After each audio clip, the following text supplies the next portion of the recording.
জুম্মা special আজকে তৈরি করছি স্পেশাল কিছু মেনু। দেখতেই পারছেন আমি কি তৈরি করছি, যেহেতু জুম্মার দিন স্পেশাল না হলে হয়।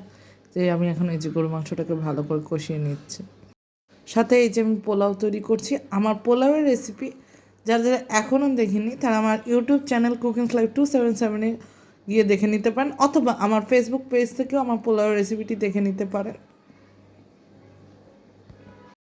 এই যে তৈরি হয়ে গেছে জুম্মা স্পেশাল পোলাও, সাথে রেখেছি মাছ ভাজা। এখানে আমি দুই ধরনের মাছ ভাজা রেখেছি, একটা রেখেছি ইলিশ মাছ ভাজা আর একটা রেখেছি রুই মাছ ভাজা।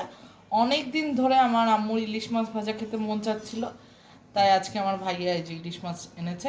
আর আমার ব্যক্তিগতভাবে ইলিশ মাছটা পছন্দ না, তাই এই যে রুই মাছ ভাজা আমার জন্য করেছে। সাথে করেছি গরু মাংস, আলু দিয়ে ঝোল ঝোল করেছি, বিফ টিকিয়া রেখেছি।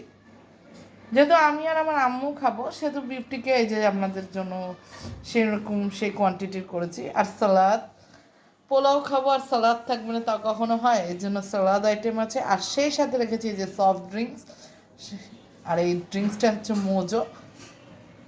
ভিডিওটা ভালো লাগলে অবশ্যই আমার ফেসবুক পেজ কুকিংস লাইভকে ফলো করবেন এবং আমার ইউটিউব চ্যানেল কুকিংস লাইভ 277কে সাবস্ক্রাইব করবেন। ধন্যবাদ।